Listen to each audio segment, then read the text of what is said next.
BRS party తరఫున ఒక memorandum ఇవ్వడం జరిగింది. మా ప్రభుత్వము డబుల్ బెడ్రూమ్ పేదవాళ్లకు లాటరీ సిస్టంలో అలాట్ చేయడం జరిగింది. చేసిన తర్వాత ఈరోజు పేద ప్రజలకు నిన్నటి సందే నానా ఇబ్బందులకు గురి చేస్తున్నారు. నోటీసులు ఇచ్చేసి 7 రోజులలో మీరు అక్కడ ఉండాలి, లేని పక్షంలో మీకు క్యాన్సిల్ చేసామని చెప్పి, మీకు అధికారం ఎవరు ఇచ్చిరని చెప్పి నేను బీఆర్ఎస్ పార్టీ తరఫున అడగదలుచుకున్నా.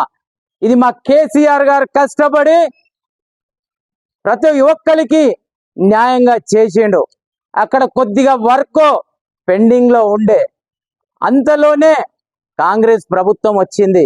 ఈ రోజు ఉన్న వాళ్ళకు కూడా నోటీసులు ఇచ్చి భయప్రాంతాలకు గురి చేస్తున్నారు. మేము బీఆర్ఎస్ పార్టీ డబుల్ బెడ్రూమ్ ఎంతమంది ఉన్నారో వాళ్ళకు అండగా మేము బీఆర్ఎస్ పార్టీ ఉంటది. పేద ప్రజలు భయపడే ప్రసక్తే లేదని చెప్పి నేను బీఆర్ఎస్ పార్టీ తరఫున ప్రభుత్వానికి హెచ్చరించడం జరుగుతుంది. ఎందు గురించి మీరు నోటీసులు ఇచ్చారని అడుగుతున్నా. అక్కడ కొద్ది వర్క్ ఉన్నది. మళ్ళీ 18 నెలలు అయింది కదా మీ ప్రభుత్వం వచ్చి, ఆ రిపేరింగ్ చేయించి అందరినీ లోపల పంపిస్తే బాగుంటది కదా. ఈ రోజు మీరు నోటీసులు ఇచ్చి భయప్రాంతాలకు గురి చేస్తారా? పేద ప్రజలకు అండగా బీఆర్ఎస్ పార్టీ ఉంటది. భయపడే ప్రసక్తే లేదు. మీరు వాళ్లకు భయపట్టించినా కూడా మేము అండగా ఉండి కలెక్టర్ ఆఫీస్ అయితే ఏంది, కమిషనర్ ఆఫీస్ అయితే ఏంది, ఎంఆర్ ఆఫీస్ అయితే ఏంది, ఆర్డీ ఆఫీస్ అయితే ఏంది, మేము ధర్నా చేసి పేద ప్రజల పక్షాన నిలబడతామని చెప్పి నేను బీఆర్ఎస్ పార్టీ తరఫున చెప్పదలుచుకున్నా.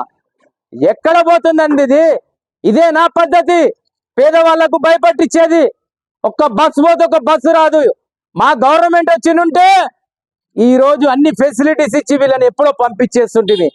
మా గవర్నమెంట్ పోయింది కానీ మీరు పక్షపాతంగా ఈరోజు అక్కడ వర్కులు ఏం చేయించకుండా ఈరోజు నోటీసులు ఇచ్చి భయప్రాంతాలకు గురి చేస్తారా?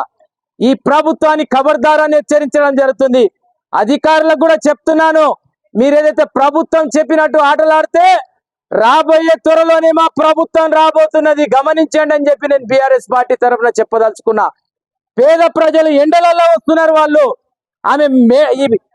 వీళ్ళు అక్కడ ఉన్నా కూడా నోటీస్ ఇచ్చి భయప్రాంతాలకు గురి చేస్తున్నారు. మున్సిపల్ ట్యాక్స్ కడుతుర్రు, మెయింటెనెన్స్ కడుతుర్రు, అన్ని కట్టినా కూడా వాళ్ళను భయప్రాంతాలకు గురి చేస్తారా? నేను మళ్ళొక్కసారి అధికారులకు నేను రిక్వెస్ట్ చేస్తున్నాను, ప్రభుత్వం చెప్పినట్టు మీరు ఆడినట్టయితే రేపు రాబోయే ప్రభుత్వం మాదే, మీరు గమనించండి. ఎందు గురించి అంటే మా కేసీఆర్ గారు ఎంత కష్టపడి కొన్ని లక్షల మందికి ఉంటందుకు ఇండ్లు కట్టించిండు తెలంగాణ రాష్ట్రంలో. ఇప్పటి వరకు ఏ ప్రభుత్వం చేయలే, ఫ్రీగా ఇచ్చింది. ఏ ప్రభుత్వం చేయని విధంగా డబుల్ బెడ్రూమ్ ఈ రోజు ఇస్తే మీరు భయప్రాంతాలకు గురి कुल्लूर से 2 BHK double bedroom 6 floor, door का नंबर 603। मैं 4 महीने से है वहाँ। फिर ये नोटिस है तो रह रहे नहीं रह रहे, वो उन्होंने बोले सबको दे रहे हैं सीट। तो अब वो बोले एडमिन बोले जाके सबमिट करो सब डॉक्यूमेंट्स, फिर जाके वो करो। तो फिर क्या करना, आप दे दिए, सब हो गया पूरा सामान ला दिए, फोन में भी वीडियो है, सब है। हम इंटरनेट भी भर रहे, टैक्स के पैसे भी दे दिए 1 साल के। तो नहीं सबमिट कराना पड़ता। तो 2 दिन से मैं पसीना पसीना होके यहाँ आ रही। तो हाँ हाँ, तो ये स्टम्प मार के लाओ बोले ऐसा। तो 7 दिन में सील डाल के डरा रहे, तो हम तो रह रहे ना सर। 4 महीने से हमको कहीं डर क्या है, पूरा कैंसिल करके वो लोगों को देंगे बोल के सोच रहे। तुम लोगों का डरने की जरूरत नहीं है। कुछ है तो हम बीआरएस पार्टी रहते, हमारा साहब मेहनत करके डबल बेडरूम दिए, लैटरी से दिए, जो किधर इलीगल नहीं दिए, लैटरी में निकला तुम लोग को। हाँ, लकी ड्रा में निकला।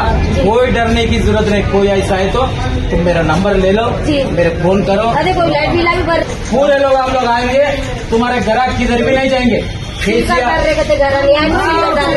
कोई नहीं करता। टीआरएस पार्टी आप लोग के साथ है, आप लोग को डरने की जरूरत नहीं है। केसीआर साहब दिए से फिर ये लोग ऐसा कर रहे हैं बोल के फिर पब्लिक सोच रही केसीआर साहब कब सीएम बनता, वही सोच रहे पब्लिक। क्यों बोले थे लोग आने के बाद तुम्हारा पेंशन खत्म हो गए, మళ్ళొక్కసారి బీఆర్ఎస్ పార్టీ తరఫున నేను హెచ్చరించడం జరుగుతుంది. ఇదే విధంగా వాళ్ళకి భయపడిస్తే వేల మందితోని ఆఫీసులు ముట్టడిస్తాము. బీఆర్ఎస్ పార్టీ భయపడే ప్రసక్తే లేదు, మేము భయపడే ప్రసక్తే లేదు. పేద ప్రజల మధ్యలో మేము నిలబడి వాళ్ళ సహకారం అందించే వరకు, ఎందుకంటే అది బీఆర్ఎస్ పార్టీ కట్టిన ఇండ్లవి. మీరు క్యాన్సిల్ చేసి ఏదో చేద్దాం అనుకుంటే మేము ఊకోము. మీరు మొత్తం ఫెసిలిటీస్ ఇవ్వండి, ఇచ్చిన తర్వాత వాళ్ళని పంపండి అని పోతారని చెప్పడం జరుగుతుంది. కొందరు ఏదైనా మ్యారేజెస్ పోతే ఇన్స్పెక్షన్కి వచ్చి ఖాళీ ఉన్నారని చెప్పి నోటీసులు పెడుతున్నారు, కొందరు బయట పోతే పెడుతున్నారు. ఇది మంచి పద్ధతి కాదని చెప్పి నేను బీఆర్ఎస్ పార్టీ తరఫున చెప్పడం తెలుసుకున్నాను.